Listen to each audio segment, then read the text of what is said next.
let me get started. What I wanted to talk about tonight was a concept. Um,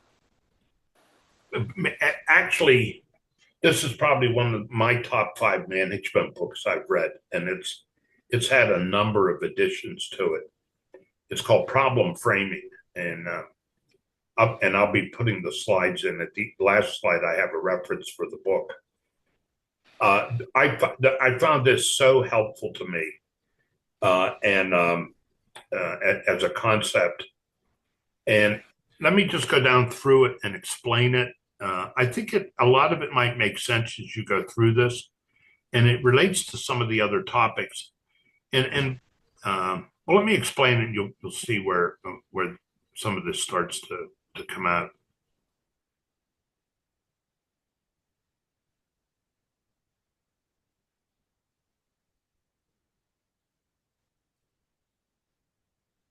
Um,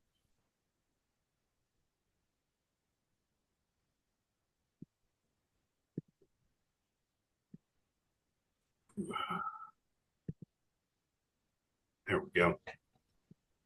So we talk about problem framing rather than problem solving, and what we're looking at, my experience has been a lot of the highly successful leaders, managers I've dealt with have what I call conceptual versatility. They're able to look at an issue from a number of perspectives. And part of what I want to give you tonight are four really common perspectives out there. And part of this is to enhance your conceptual versatility.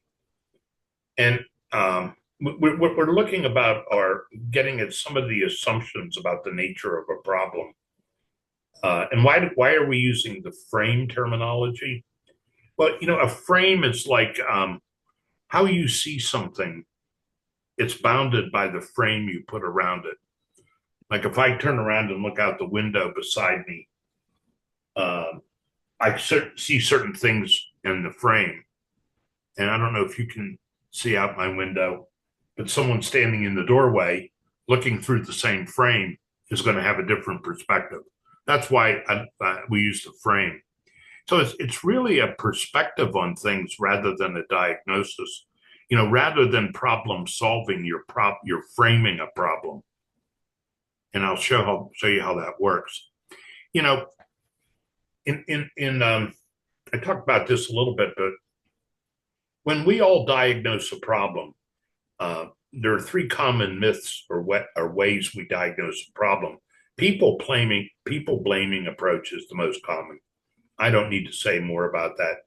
Whenever you're having problems in your organization, you're a sports fan, there's problems with your team. What's the first thing we do? We blame people. The first problem we have to fix is fix blame, is the joke. Or sometimes we say, it's the bureaucracy here. Can't do anything. So, each of these approaches, you really can't do anything about them. Or I really don't have enough power to solve it. Those are three common myths you'll hear out there about diagnosing problems. The four frames, though, are four perspectives, and I'm going to get down through each of them with you tonight.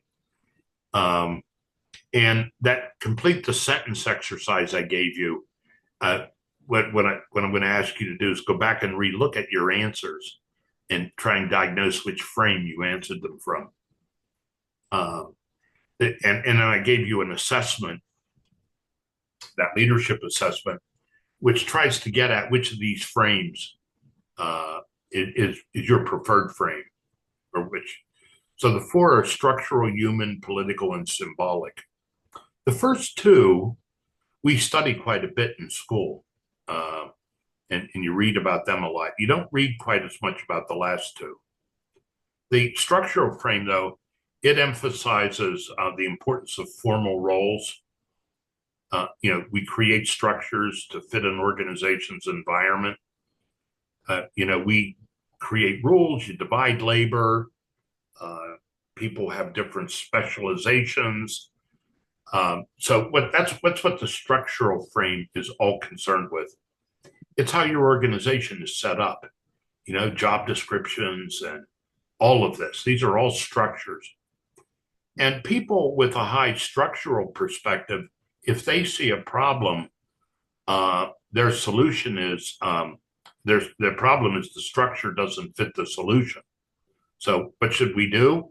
Reorganize. And the metaphor here is the organization is like a machine. And some of the assumptions are organizations exist to accomplish goals. We have to find the right structure. Everything, it's a very rational model. If we have a lot of specialization, there's higher levels of performance. We coordinate through uses of authority and rules, and you can systematically design structures. This is very common in our experience in organizations, is that structural frame. Are there any structuralists in here? Any of you turn up higher on that frame? You think back. I did. Okay, Nick. So, and I'm not saying you're there. We tend to have one or, but you might be balanced. You're going to have scores in all of these frames. The human frame is the one where it's the focus is on the people, and individuals have needs, feelings, biases. And the purpose is we've got to try and fit the organization to the people. You think of I'll use football coaches. You'll hear some people talk about a football coach. They have a system and they try and find players to fit the system. Then you'll hear other organizations say, we're going to go out and get the best talent and we'll fit what we want to do to whatever talent we have. Those are just a simple example of two perspectives. So what we have to do is find the right organizational form that will enable people to get the job done while feeling satisfied about what they do. If there are problems in an organization, human needs are frustrated. That's how you would tend to see the problem. You would tend to see the problem is that human needs are frustrated. Some of the assumptions here, organizations serve human needs. Both organizations and people need each other. When the fit is poor, one or both will suffer. Organizations will exploit or the individual will exploit, one or the other. When the fit is good, both benefit. Meaningful work for people. If there's meaningful work happening for people, then goals will be met. And the metaphor here, we think of this structure, of this frame as the family. Our organization is like a family. So those are two real common ones out there. Some of you might have turned higher on this frame. Any of you turn higher on the human frame? I did. Okay. And all right. The next one is the political frame. How many of you think politics is good? How many of you think it's bad? When you use the word political, you tend to use it in a more negative way. I think a lot of people tend to do that. But I would hope to help you look at politics from a neutral point of view. There's good politics and bad politics. And I think all of us are called on to be good political leaders. And the political is a legitimate frame to look at an organization from. Basically, in the political frame, organizations are arenas of scarce resources. Okay, so you all work in various departments, and some departments seem more powerful than others, and some seem to get resources and others don't. So power and influence affect resources and the allocation of resources. Here's where, and because of that, there's going to be conflict. So what happens here, bargaining, coercion, compromise are part of organizational life. If you tend to be look at things from a political framework, you might say if there's problems, there's an uneven distribution of power or a power vacuum. So you would see that political skill and acumen are important. So some of the assumptions about the political uh, frame are this: that there's a lot of important decisions that have to be made about the allocation of resources. And in any organization, there's a coalition of interest groups. Any of you know of the informal organization, the grapevine, all of those words you hear. These are all part of the political potentially. Organizational goals arise from bargaining, negotiation, vying for position, visibility. Power and conflict are central features of organizational life. And, when we get later on this semester, we're going to be talking a little bit about power and how to gain power, how to deal with conflict and negotiation. These all come out of that political frame. The metaphor here is the organization is kind of a jungle out there. And uh, last is the symbolic frame. And this is one that's gotten a lot more attention in the last 15 years or so. And every organization has a culture. And I'll bet if you dig enough in any of the organizations you worked in or have been at, there's a certain culture. And what the symbolic frame is more sits on the opposite side of the structural. It abandons rationality. Shared values and the culture that there are critical. Organizations are driven by rituals, stories, and myths rather than rules and authority. It's the informal norms that grow up in the culture. That's kind of the way we do things here. Whenever you started a new job, yeah, you looked at all the rules and procedures there, but a lot of what you tried to do was, hey, what do you have to do to fit in here in this culture? So sometimes the organization is seen as drama. Uh, and the problem is, if there's a problem, we either have bad actors or the symbols lose their meaning or rituals lose their power. Uh, you improve things through symbol and myth and rituals. Your logos of your organizations are important symbols. I don't know if any of you have examples of important symbols or rituals from your organizations. Uh, any of you have any that quickly come to mind? Been around enough?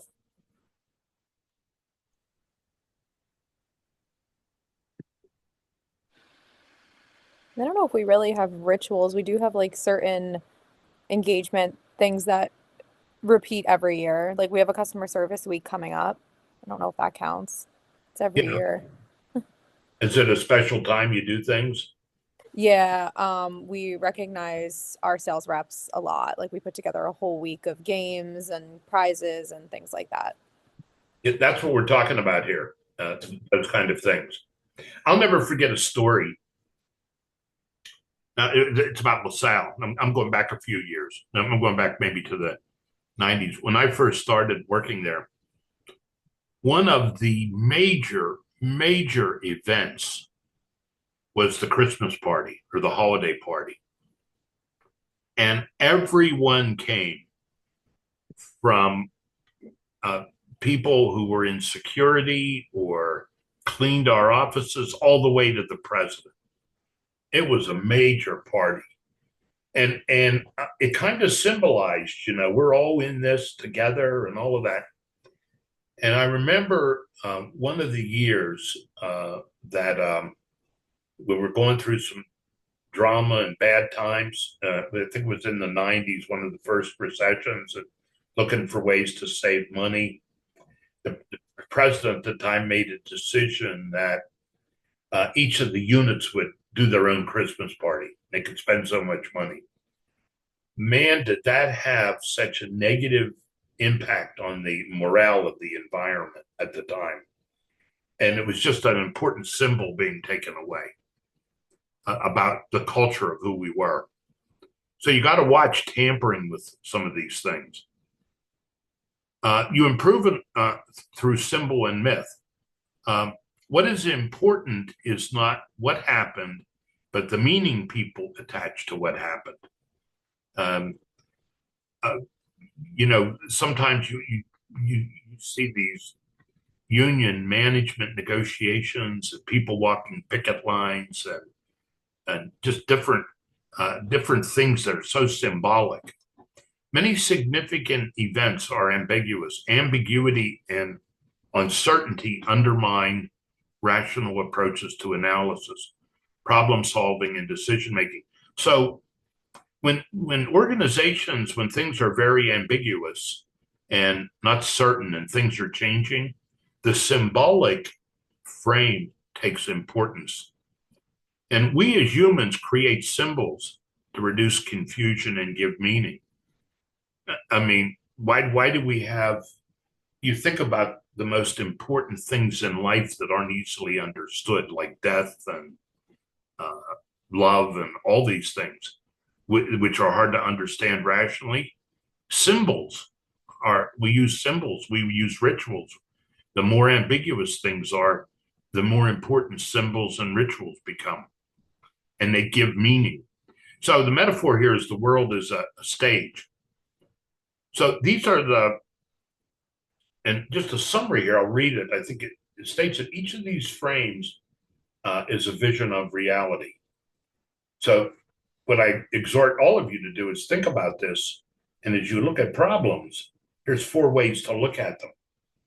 Using the 4 frames, managers are more likely to appreciate the depth and complexity of organizational life. Effective managers rely intuitively on the different frames, blending them into a coherent, pragmatic, personal theory of behavior.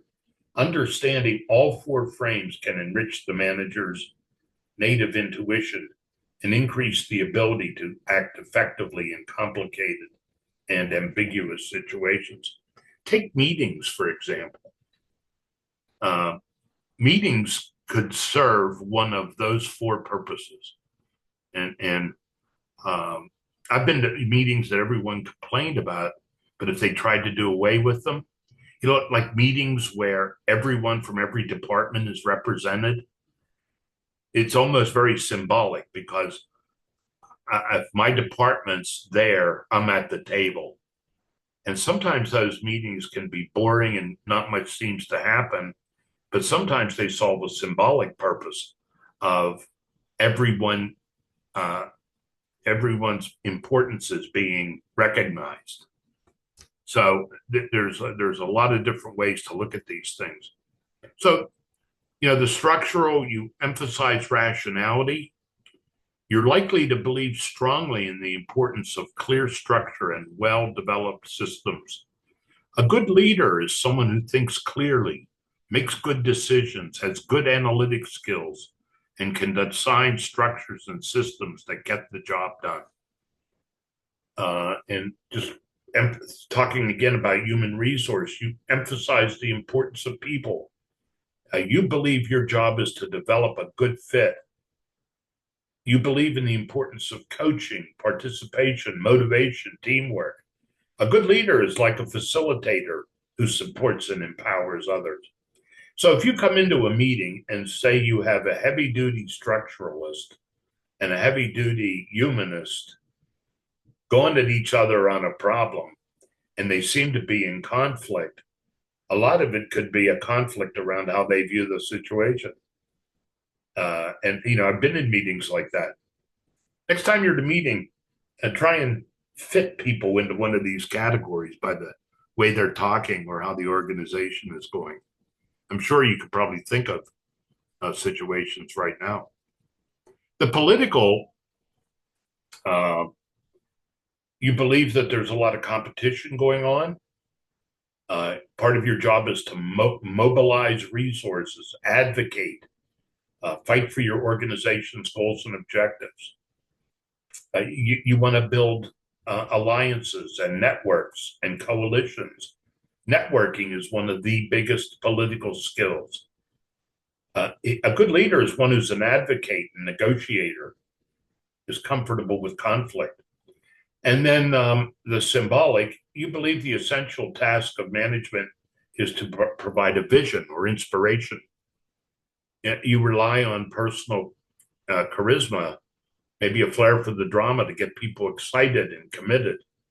Um, Good leader maybe is a visionary who uses symbols and tells stories, etc. So, understanding these frames gives us a sense of which approach or combination of approaches might work best in a situation. I have a couple handouts for you on. If you look, there's a couple handouts I put in here with one on the salience of the frames, and it talks about which of the frames uh, seem to come to the fore based on what's going on in a given situation. As I said, if your organization is going through a lot of change and turmoil, the symbolic and the political are two of the ones that kind of rise up. Um, so think of yourself as the manager as I put this in here. A manager as a politician. Well, why is there politics? Differences, scarce resources, interdependence. So the real dilemma is how do you confront the realities of diversity, scarcity, and self-interest and still channel human action in cooperative and socially valuable directions? Uh, Usually, if you are using politics in a negative way, you're approaching things from a real self-centered approach. So the real goal is how do you get done what you need to get done without damaging things? And the skills of a manager as a politician, you can set an agenda. You have a vision that you try and gain support for. Networking, the ability to network. That's everyone talks about networking as a phenomenal skill. Why?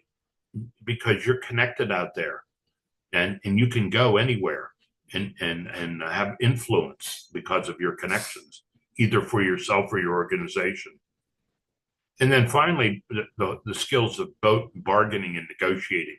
What kind of a bargainer are you? Do you try to claim value or create value? And we'll talk more about this. Then the other one I'm going to talk about, I call the manager as actor. And because of the ambiguity in our lives or situations, we tend to create symbols, myths, rituals, ceremonies to bring order, meaning, and predictability out of chaos and confusion. Ooh. All right. Symbolic leaders frame and interpret experience for people. They use symbols. Symbolic leaders discover and communicate a vision. They tell stories. Uh, the symbolic leader understands the deepest values and most pressing concerns of his or her constituents. So instead of spouting off rules and procedures about how you behave, your manager might tell the story of an employee who did things a certain way, and conveys the same message. So, looking at framing, here's just a little thing I put up for you on kind of different ways of thinking of leadership. Let's say structural. An effective structural leader can be seen as a social architect. An ineffective one may be a petty tyrant. An effective human leader may be seen as a catalyst or a servant. An ineffective one might be seen as a wimp or a pushover. A political leader who's seen as effective, you might hear the words advocate. But an ineffective political leader, you might hear the words hustler or con artist. And then the symbolic leader, he's a real visionary. An ineffective one, what a fanatic or a fool. So think about leaders described in we're constantly in the news media talking about leadership and see how many times some of these words are used. So here's the source. It's called Reframing Organizations, Artistry, Choice, and Leadership. Bowman and Deal are the two uh, leaders there, are two authors. Uh, and I think there's been actually a couple editions since maybe the eighth edition is maybe the latest, but they've been through a lot. And they give a really good, what I like about it, and when they discuss each of the frames, they give you kind of a historical perspective of some of how the theories developed in the different frames. And the other thing is that this doesn't all come from the same discipline. It's not all business writers or psychologists. It comes from a lot of different disciplines that went in to make this up. So that's why I kind of broke this into a couple sessions. I wanted to spend some time on problem framing. I think if you kind of look at this, even the outlines I give you, I think it gives you enough to kind of think of organizations in some of these ways. So where did you guys turn out uh, on your different styles with this? Anyone want to jump in and share?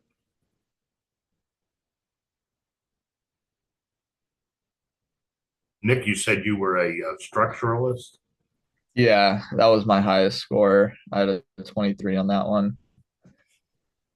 Now, did you put them on that little kite? The cake Yes, I did. you plot. If you needed to plot them there. Which do Mhm. you have any secondary? The second one was the human and then political. See if when you do that thing of the complete the sentence that I gave you, see how if some of your answers, see which frame some of your answers might fit in. Anyone else?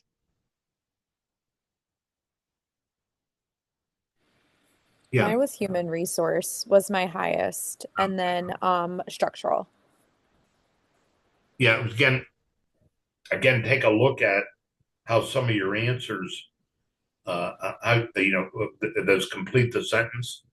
Just see how some of your answers analyze which frame you might be answering them from.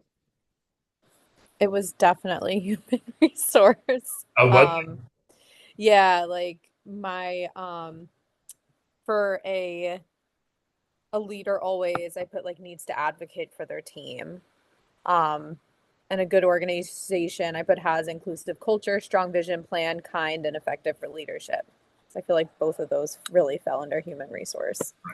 Okay. A little bit political, the advocate one, a little bit. Yeah. Any Jessica, do you have yours here with you? If you don't, that's all right. No, I said I got the highest instructional, and I think my lowest was political. I think I got let me check. Political, I got 9. Yeah, you got to chart those on that little grid, and Yeah. it shows you how much is covered.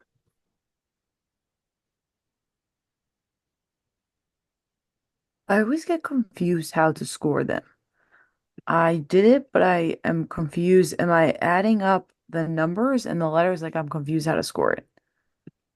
Oh, didn't I don't have it in front of me. Doesn't it ask you to add up all the A's Yeah, or so it says add up. So 1A plus, oh, I add the numbers from one, but why 1A? Oh, I got it. Okay.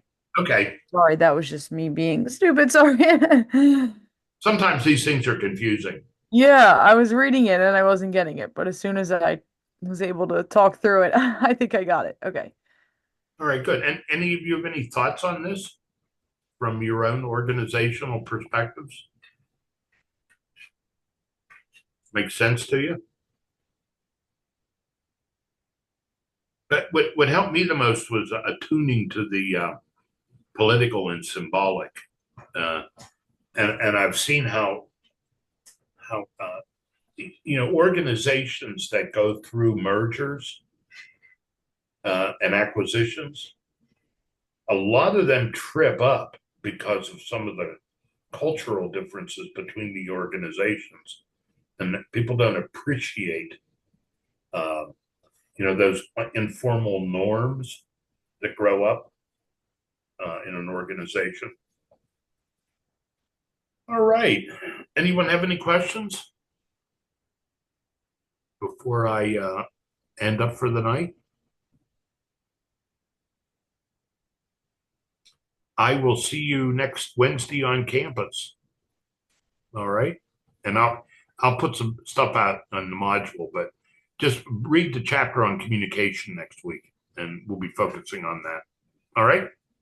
Okay, Sounds good. sounds good. See you.